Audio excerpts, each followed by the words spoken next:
ഇത് നമ്മുടെ പുതിയ വീഡിയോയിലേക്ക് എല്ലാവർക്കും സ്വാഗതം. അപ്പോൾ ഇന്ന് രാവിലെ തന്നെ അപ്പം ഗ്രീൻ ബീൻസ് കറിയാണ് കേട്ടോ. നമ്മുടെ വെള്ളപ്പമാണ്. അപ്പോൾ ഈ വെള്ളപ്പത്തിന് ഞാൻ അരിപ്പൊടി വെച്ചാണ് കലക്കിയിട്ടുണ്ടായിരുന്നത്.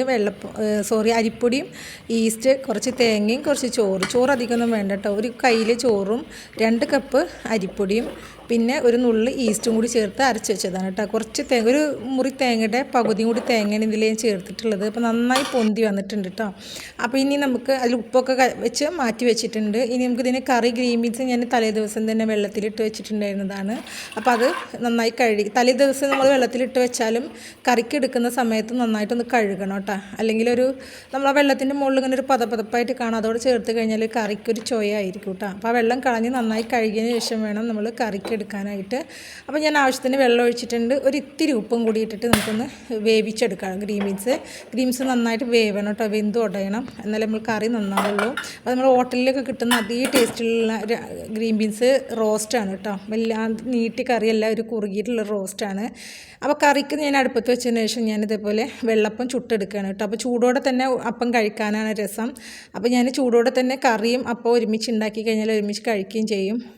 അപ്പോൾ നമ്മൾ അപ്പം കണ്ടില്ലേ, നല്ല അറാറായിട്ട് വന്നിട്ടുണ്ട്. നല്ല അടിപൊളി അപ്പമാണ് കേട്ടോ. അപ്പോൾ ഇതുപോലെ പച്ചരി അരക്കണമെന്നില്ല. നമ്മൾ അരിപ്പൊടിയും കുറച്ച് തേങ്ങ, ഒരിത്തിരി ചോറും ഈസ്റ്റും കൂടി അരച്ച് വെച്ചാൽ അടിപൊളി ഇതേപോലെ വെള്ളപ്പം ഉണ്ടാക്കിയെടുക്കാനായിട്ട് പറ്റും കേട്ടോ. ഞാൻ ഇതുപോലെ നടുക്ക് ഇങ്ങനെ കട്ടി ഉണ്ടാക്കാറില്ല കേട്ടോ. അങ്ങനെ മുഴുവനായിട്ട് പരത്തിയെടുക്കാനും ചെയ്യാറ്. ഇനി നമുക്ക് നമ്മുടെ ഗ്രീൻ ബീൻസൊക്കെ വെന്ത് വന്നിട്ടുണ്ട്. അപ്പോൾ നമുക്ക് ഇതിലുള്ള മസാല റെഡിയാക്കി എടുക്കാം. അപ്പോൾ ആദ്യം എണ്ണ ഒഴിച്ച് കൊടുത്തിട്ടുണ്ട്. പിന്നെ ഒരു ഇത്തിരി കടുകും കൂടി ചേർത്ത് കൊടുക്കാം. പിന്നെ ഇതിലേക്ക് വലിയ ജീരകം ഉണ്ടല്ലോ, അത് നിർബന്ധമായിട്ടും ചേർക്കണം കേട്ടോ. വലിയ ജീരകമാണ് ആ കറിയുടെ ഒരു ടേസ്റ്റ് വരുത്തുന്നത്. പിന്നെ പച്ചമുളകുമാണ് കേട്ടോ. അപ്പോൾ ആദ്യം നമുക്ക് പെരിഞ്ചീരകം ഇട്ട് കൊടുക്കാം. എന്നിട്ട് അതൊന്ന് പൊട്ടി വന്നാൽ ഒരു സവാള അരിഞ്ഞതും 2 കറിവേപ്പിലയും കൂടി ഇട്ട് കൊടുക്കുന്നുണ്ട്.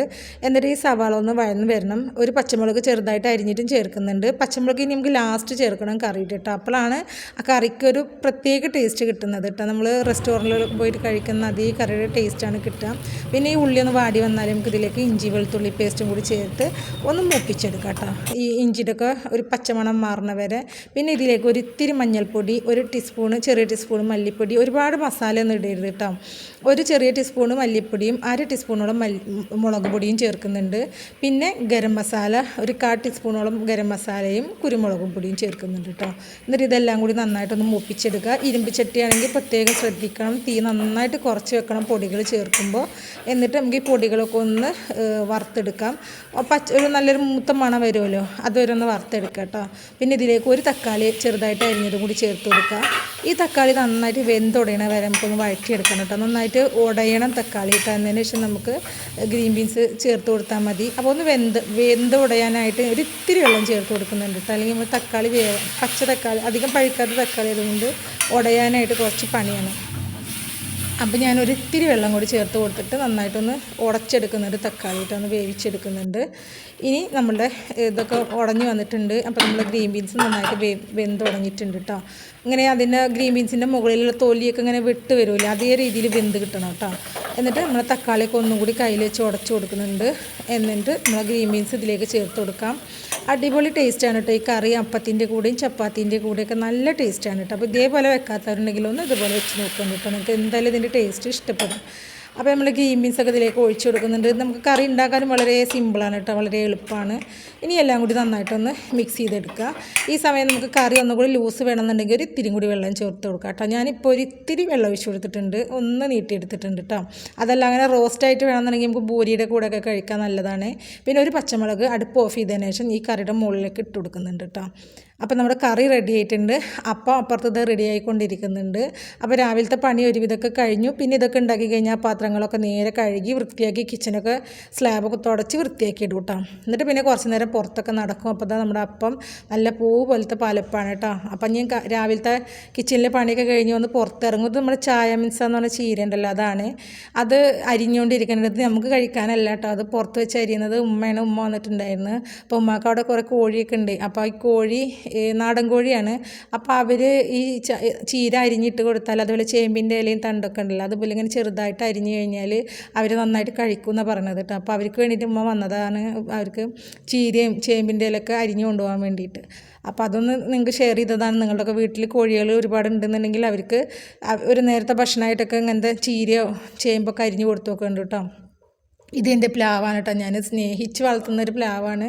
250 രൂപയ്ക്ക് ഒരു കുഞ്ഞ് തൈ വാങ്ങിച്ച് വെച്ചതാട്ടോ. അപ്പോൾ ഇപ്പോൾ എൻ്റെ ഹൈറ്റ് ആയിട്ടുണ്ട് കേട്ടോ. അപ്പോൾ ഈ തണ്ടിനൊരു ബലമില്ല, അപ്പോൾ ഞാനൊരു വടി വെച്ച് കെട്ടിയേക്കാണ്. അപ്പോൾ നിങ്ങളുടെ വീട്ടിലൊക്കെ ഇതുപോലെ ആരെങ്കിലും പ്ലാവ് വളർത്തുന്ന ഇങ്ങനെ കുഴിച്ചിട്ട് ഉണ്ടാക്കുന്നവരുണ്ടെങ്കിൽ ഇതിന് എന്ത് വളമാണ് നിങ്ങൾ കൊടുക്കണമെന്നുള്ളത് ഒന്ന് കമൻറ്റ് ചെയ്ത് പറയണേ. അപ്പോൾ അങ്ങനെ പുറത്ത് കുറച്ച് നേരമൊക്കെ അങ്ങനെ നോക്കി നടന്ന്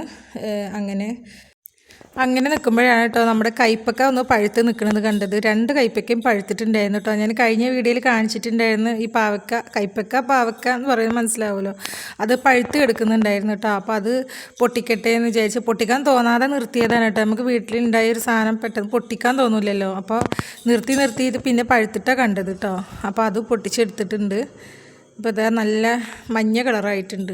അപ്പോൾ ഇതേപോലെ തന്നെ ഇത് മണ്ണിൽ നമ്മൾ ഉണ്ടായത് കാണാതെ കിടന്നിരുന്നത് കേട്ടോ. അപ്പോൾ അതേപോലെ ഇവിടെ തൂങ്ങി കിടന്നൊരു പാവയ്ക്കും കൂടി ഉണ്ട്, അതും മഞ്ഞ കളറായിട്ടുണ്ട് കേട്ടോ. അപ്പോൾ അത് രണ്ടും ഞങ്ങൾ പൊട്ടിച്ചെടുത്തു. അപ്പോൾ ഇത് കണ്ടില്ലേ, രണ്ടും അത്യാവശ്യം വലുപ്പമുണ്ട് കേട്ടോ, വണ്ണല്ലെങ്കിലും. അതൊക്കെ കഴിഞ്ഞ് വീണ്ടും കിച്ചണിലേക്ക് വന്നിട്ടുണ്ട് കേട്ടോ. അങ്ങനെ അപ്പം ഇന്ന് ഉച്ചയ്ക്ക് നമുക്ക് മീൻ ബിരിയാണി വെക്കാമെന്നാണ് വിചാരിക്കുന്നത്. ഇപ്പോൾ കേരമീനാണ് കേട്ടോ. അപ്പോൾ അതൊക്കെ ആദ്യം നമുക്ക് മീനൊക്കെ കഴുകി വൃത്തിയാക്കി വെച്ചിട്ടുണ്ട്. അപ്പോൾ അതൊന്ന് മസാല തേച്ചിട്ടൊരു അരമണിക്കൂറോളം നമുക്ക് റെസ്റ്റ് ചെയ്യാനായിട്ട് വെക്കാം. അപ്പോൾ അതിനായിട്ട് മുളക് പൊടി, മഞ്ഞൾപ്പൊടി, ആവശ്യത്തിന് ഉപ്പ്, കുറച്ച് ഗരം മസാല ഇല്ല കേട്ടോ, കുരുമുളക് പൊടിയും കുറച്ച് സൊർക്കയും കൂടി ഒഴിച്ചിട്ടുണ്ട് കേട്ടോ. എന്നിട്ട് നന്നായിട്ട് മിക്സ് ചെയ്തെടുക്കണേ. സൊർക്കയ്ക്ക് പകരം ചെറുനാരങ്ങയുടെ നീര് ചേർക്കുകയാണെങ്കിൽ നല്ലതായിരിക്കും കേട്ടോ. അപ്പം ഞാൻ എൻ്റെ അടുത്ത് ചെറുനാരങ്ങ ഇല്ലാത്തത് കൊണ്ടാണ് സൊർക്ക ഒഴിച്ചത്. ഇനി നമുക്കിത് ഓരോ മീനിൻ്റെ മുകളിലും ഇങ്ങനെ നന്നായിട്ട് മസാല തേച്ചെടുക്കണം. അപ്പോൾ കേരമീനായതുകൊണ്ട് പെട്ടെന്ന് ഇങ്ങനെ അടർന്ന് പോരും. മറ്റേ മീൻ പോലൊന്നും വലിയ ഉറപ്പുള്ളതല്ല. അപ്പോൾ വളരെ ശ്രദ്ധിച്ച് നല്ല കനത്തിൽ തന്നെ കേട്ടോ മീൻകാരൻ ഞങ്ങൾക്ക് വെട്ടി തന്നത്. അപ്പോൾ ഇതുപോലെയൊക്കെ മസാല തേച്ച് വെച്ചിട്ട് ഒരു അരമണിക്കൂർ വെച്ചാൽ നന്നായിട്ട് മീനിൽ ഉപ്പും എരിവൊക്കെ പിടിക്കും. എന്നതിന് ശേഷം നമുക്ക് ബിരിയാണി ഉണ്ടാക്കിയെടുത്താൽ മതി. നമ്മുടെ ബിരിയാണി ഇന്നത്തത് വളരെ പെട്ടെന്ന് തന്നെ ഉണ്ടാക്കിയെടുക്കാൻ പറ്റുന്ന ഒരു അടിപൊളി സിമ്പിളായിട്ടുള്ളൊരു ബിരിയാണിയുടെ റെസിപ്പിയാണ് കേട്ടോ. അപ്പോൾ ഇതുപോലെ ഒന്ന് ട്രൈ ചെയ്ത് നോക്കൊണ്ട് അധികം മസാലയൊന്നും ഇല്ലാതെ എന്നാൽ എരിവും പുളിയും ഉപ്പും എല്ലാം ഉണ്ടാവും നമ്മളെ റൈസിൽ കേട്ടോ. എന്നാൽ ഒരുപാട് മസാല ഒന്നും പുരണ്ടിട്ടുണ്ടാവില്ല. വളരെ എളുപ്പത്തിൽ തന്നെ നമുക്ക് ഉണ്ടാക്കാനും പറ്റിയിട്ടുള്ളൊരു ബിരിയാണിയാണ് കേട്ടോ. അപ്പോൾ നമ്മൾ മീനിലൊക്കെ ഇതുപോലെ മസാല തേച്ച് കഴിഞ്ഞിട്ട് ബാലൻസ് വരുന്ന മസാല ഉണ്ടല്ലോ, അത് അങ്ങനെ കളയണ്ട കേട്ടോ. അത് ഒരു ചെറിയൊരു പാത്രത്തിലാക്കിയിട്ട് നടച്ച് വെച്ച് നമുക്ക് ഫ്രിഡ്ജിൽ വെക്കുകയാണെങ്കിൽ അടുത്ത പ്രാവശ്യം നമുക്ക് മീൻ പുരട്ടുമ്പോൾ ഇത് മസാലയായിട്ട് ഉപയോഗിക്കാം. പിന്നെ ഈ മീൻ നമുക്ക് മസാലയിലേക്കുള്ളതാണ് കേട്ടോ. 2 മീനെയും മാറ്റി വെച്ചിട്ടുണ്ട്. അപ്പോൾ നമ്മൾ മീനൊക്കെ ഒരു 5-10 മിനിറ്റ് റെസ്റ്റ് ചെയ്യാനായിട്ട് വെച്ചിട്ട് പിന്നെ ഞാൻ മീനൊന്ന് ഫ്രൈ ചെയ്തെടുക്കുകയാണ്. അപ്പോൾ തീ കുറച്ച് വെച്ചിട്ടാണ് അപ്പോൾ നമുക്ക് മീൻ ഫ്രൈ ചെയ്തെടുക്കാനായിട്ട് കേട്ടോ. ബിരിയാണിക്കായാലും അല്ലാത്തപ്പോഴായാലും തീ വളരെ കുറച്ച് വെച്ചിട്ട് നമ്മൾ മീൻ വറുത്ത് കഴിഞ്ഞാലാണ് നമുക്കതിന് ശരിക്കും ഒരു ടേസ്റ്റ് നമുക്ക് കിട്ടുള്ളൂ കേട്ടോ. അങ്ങനെ മീൻ അടുപ്പത്ത് വെച്ചിട്ട് ഞാൻ പുറത്ത് വന്ന് നോക്കിയപ്പോൾ കണ്ട കാഴ്ചയാണ് നമ്മൾ കുഞ്ഞിനെ അവിടെ പുറത്ത് കെട്ടിയിട്ടുണ്ടായിരുന്നു കേട്ടോ. അപ്പോൾ അപ്പുറത്തൊരു പൂച്ച, അതേപോലത്തെ ഒരു പൂച്ച വന്നിട്ട് പുതിയതാണ് കേട്ടോ, ഞങ്ങൾ ആദ്യമായിട്ട് കാണുകയാണ്. പേർഷ്യൻ ക്യാറ്റ് എനിക്ക് തോന്നുന്നു, അതേപോലെയൊക്കെ തൊപ്പൊക്കെ കാണുന്നുണ്ട്. അപ്പോൾ ആൾ വന്നിട്ട് കാറിൻ്റെ അടിയിൽ ഇരുന്നിട്ട് 2 ആളും മുഖത്തോട് നോക്കി ഇരിക്കുന്ന കാഴ്ച കണ്ടത് കേട്ടോ.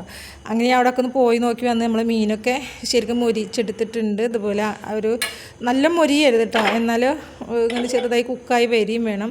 അങ്ങനെ ആക്കി എടുത്തിട്ടുണ്ട്. ഇനി നമുക്ക് വേണ്ടത് അത് മാറ്റി വെച്ചിട്ട് ഒരു കുക്കറിൽ സവാള അരിഞ്ഞത് ചേർത്ത് കൊടുക്കുക നമ്മൾ ബിരിയാണിക്ക് വേണ്ടത്. ഞാൻ ഇപ്പോൾ ഇതിലേക്ക് ഒരു 4 സവാള എടുത്തിട്ടുണ്ട് കേട്ടോ. 1 കിലോ റൈസിലേക്കാണ് 4 സവാള ചേർത്ത് കൊടുക്കുന്നുണ്ട്. ഇപ്പോൾ സവാള ഒക്കെ നല്ല വിലയാണ് കേട്ടോ. അപ്പോൾ കുറച്ച് ഉപയോഗിച്ചാൽ മതി എല്ലാവരും ബിരിയാണിക്കായാലും കറിക്കായാലും. അങ്ങനെ ഞാൻ സവാള അരിഞ്ഞത് കുറച്ച് അതിൽ ചേർത്ത് കൊടുത്തിട്ടുണ്ട്. ഇനി അതിലേക്ക് ഞാൻ തക്കാളി കൂടി ചേർക്കുന്നുണ്ട്. തക്കാളിയുടെ അളവ് ഞാൻ പറയുന്നില്ല കേട്ടോ. ഞാൻ തക്കാളി നല്ലോണം പഴുത്തത് കുറച്ചധികം ഉണ്ടായിരുന്നു. അപ്പോൾ അത് മുഴുവനും ഇതിലേക്ക് കുറച്ചധികം ഉണ്ടായിരുന്നു. അപ്പോൾ അത് തോനെ എടുത്തിട്ടുണ്ട് കേട്ടോ. സവാള കുറവായതുകൊണ്ട് തക്കാളി കുറച്ചധികം ഞാൻ ചേർത്ത് കൊടുത്തിട്ടുണ്ട്. ഇനി ഈ സവാളയും തക്കാളിയും കൂടിയിട്ട് നമുക്കൊന്ന് വേവിച്ചെടുക്കണം. ഒരു ഇത്തിരി ഉപ്പും കൂടി ഇട്ട് കൊടുക്കാം കേട്ടോ. പിന്നെ വെള്ളം ഒഴിക്കണ്ട, തീ കുറച്ച് വെച്ചിട്ട് നമുക്ക് ആ ഉള്ളിയും തക്കാളിയും ഒന്ന് വേവിച്ചെടുക്കണം.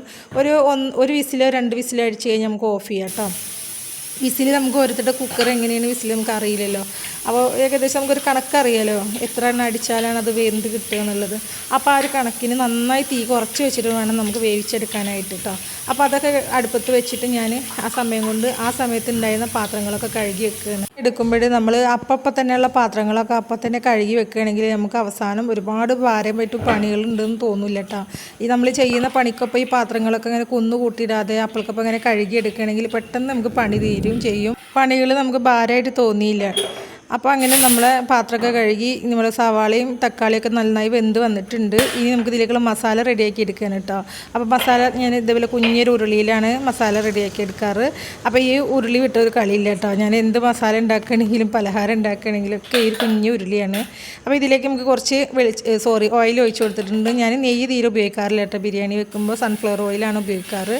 അപ്പോൾ ഈ എണ്ണ ചൂടായി കഴിഞ്ഞാൽ നമുക്ക് ഇതിലേക്ക് ഇഞ്ചി വെളുത്തുള്ളി പച്ചമുളക് കൂടി ചതച്ച് ചേർത്ത് കൊടുക്കാം. ഞാൻ അളവ് പറയുന്നില്ല, കാരണം നമ്മൾ പലരും പല ഇഷ്ടത്തിനാണല്ലോ മസാലകൾ ചേർക്കാറ്. ഇഞ്ചി വെളുത്തുള്ളി കുറച്ച് അധികം ചേർക്കുന്നവരുണ്ട്, കുറവ് ചേർക്കുന്നവരുണ്ട്.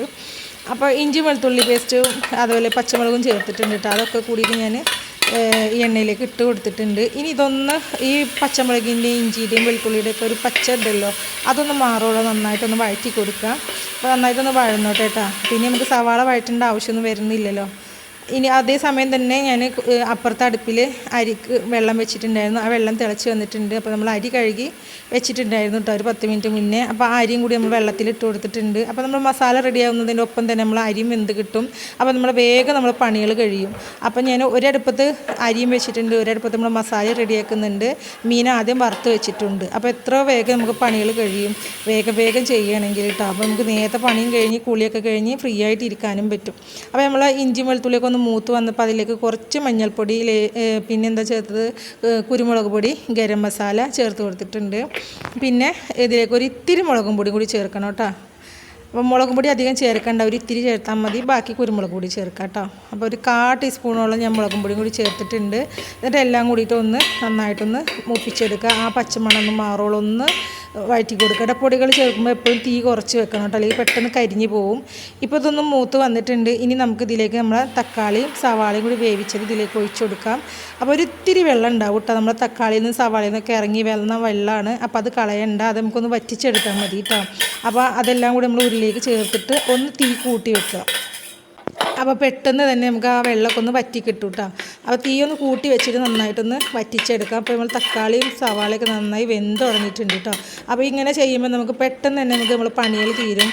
അതല്ലെങ്കിൽ നമ്മൾ വഴറ്റിയെടുക്കണമെങ്കിൽ ഒരുപാട് സമയം വഴറ്റാനായിട്ട് നമുക്ക് സമയം പോകും. അപ്പോൾ നമുക്ക് പെട്ടെന്ന് തന്നെ ആരെങ്കിലും വീട്ടിൽ ഗസ്റ്റുകൾ വന്നാലോ അല്ലെങ്കിൽ നമുക്ക് പെട്ടെന്ന് എവിടെയെങ്കിലും പോകേണ്ട ആവശ്യങ്ങൾ വരികയാണെങ്കിലൊക്കെ ഇതേപോലെ ബിരിയാണി ഉണ്ടാക്കി എടുക്കുകയാണെങ്കിൽ പെട്ടെന്ന് നമ്മൾ ജോലി തീരും കേട്ടോ. അപ്പോൾ ഞാൻ തൈരില്ല കേട്ടോ. അപ്പോൾ തൈരിന് പകരം നല്ല കട്ടി മോരാണ്. അപ്പോൾ മോരും കൂടി ചേർത്ത് കൊടുക്കുന്നുണ്ട്. അപ്പോൾ നമുക്ക് തൈരില്ലെങ്കിലും മോരുണ്ടെങ്കിലും മോര് ഒഴിച്ച് കൊടുത്താലും മതി കേട്ടോ. അപ്പോൾ ഞാൻ ഇത്തിരി മോരും കൂടി ഒഴിച്ച് കൊടുക്കുന്നത്, നല്ല പുളിയുള്ള മോരാണ്. അപ്പോൾ അതും കൂടി ഒഴിച്ചിട്ട് ഈ വെള്ളമൊക്കെ ഒന്ന് വറ്റോളം നമുക്കൊന്ന് തീ കത്തിച്ചിട്ട് ഒന്ന് വറ്റിച്ചെടുക്കണം.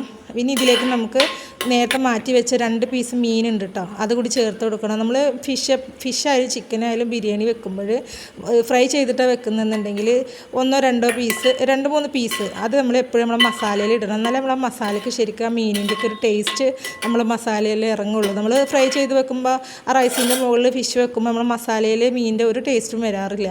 അപ്പോൾ ആ മീൻ നന്നായിട്ട് വെന്തുടഞ്ഞിട്ട് നമ്മളെ മസാലയിൽ വെന്തുടഞ്ഞ് പോയിക്കോട്ടെ കേട്ടോ. അങ്ങനെ കഷ്ണമായി എടുക്കണ്ട, നന്നായി വെന്തുടഞ്ഞ് കഴിഞ്ഞാൽ നമ്മളെ മസാലയ്ക്ക് നല്ല മീനിൻ്റെ ഒരു ടേസ്റ്റ് വരും.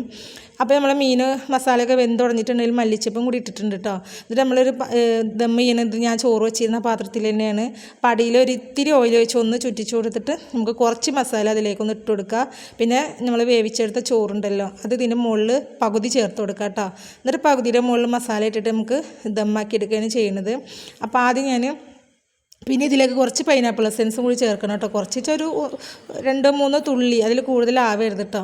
അപ്പോൾ ഞാൻ റൈസ് ഇട്ടിട്ട് അതിൻ്റെ മുകളിൽ മല്ലിച്ചപ്പും കൂടി ഇട്ടിട്ടുണ്ട്. വീണ്ടും അതിൻ്റെ മുകളിൽ നമ്മളെ മസാല ബാക്കിയുള്ളത് ഇട്ട് കൊടുക്കുകയാണ്. അപ്പോൾ നമ്മളെ മീനിൻ്റെ കഷ്ണമൊക്കെ ഇതിൽ നന്നായിട്ട് ഉടഞ്ഞ് പോയിട്ടുണ്ട് കേട്ടോ. മസാലയൊക്കെ നന്നായി പിടിച്ചിട്ടുണ്ട്. അപ്പോൾ നമ്മൾ മസാലയൊക്കെ നന്നായി തുടച്ച് ഇതിലിട്ട് കൊടുത്ത് ബാക്കി റൈസും കൂടി ഇതിലേക്ക് ഇട്ട് കൊടുക്കുകയാണ് ചെയ്യുന്നത്.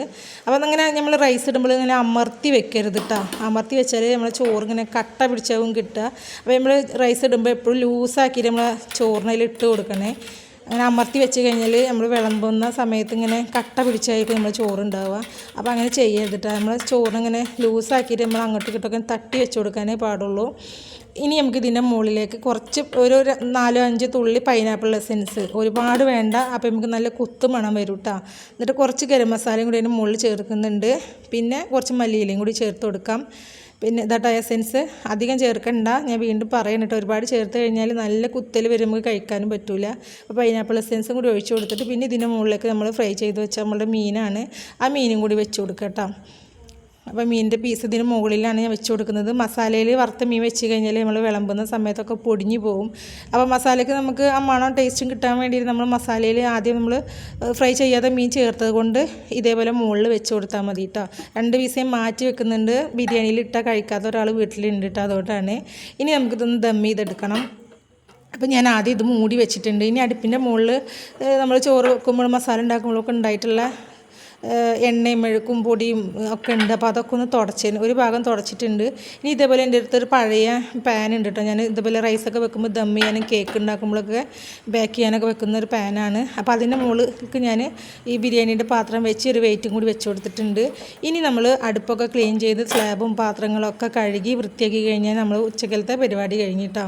ഇനി ഇതിലേക്ക് ഒരു സാലഡും കൂടി ഉണ്ടാക്കുകയാണ് ചെയ്യുന്നത്, വേറൊന്നുമില്ല. അപ്പോൾ നമ്മൾ പണികൾ ഇപ്പോൾ ആദ്യം പാത്രങ്ങളൊന്നും അധികം കഴുകാനുണ്ടാവില്ല. നമ്മൾ ആദ്യം തന്നെ പണിക്കിടയിൽ കുറേ പാത്രങ്ങളൊക്കെ കഴുകിയിട്ടുണ്ടായിരുന്നു. അങ്ങനെ നമ്മൾ ബിരിയാണിയുടെ പണിയും കിച്ചൺ ക്ലീനാക്കലും എല്ലാ പണിയും കഴിഞ്ഞു. 10:30 ആകുമ്പോഴത്തേന് തന്നെ എല്ലാ ജോലികളും കഴിഞ്ഞു കേട്ടോ, ഫ്രീ ആയി. അപ്പോൾ ഇന്നത്തെ വീഡിയോ ഇത്രയേ ഉള്ളൂ. നിങ്ങൾക്ക് ഇഷ്ടപ്പെട്ടിട്ടുണ്ടെന്നുണ്ടെങ്കിൽ ലൈക്ക് ചെയ്യുക, ഷെയർ ചെയ്യുക, കമൻറ്റ് ചെയ്യുക. നമ്മുടെ ചാനലിലേക്ക് പുതുതായിട്ട് ആരെങ്കിലും വന്നിട്ടുണ്ടെങ്കിൽ ഒന്ന് സബ്സ്ക്രൈബ് ചെയ്ത് സപ്പോർട്ട് ചെയ്യണേ. അപ്പോൾ ഇനി നമുക്ക് നല്ലൊരു വീഡിയോയുമായിട്ട് അടുത്ത ദിവസം വരാം കേട്ടോ.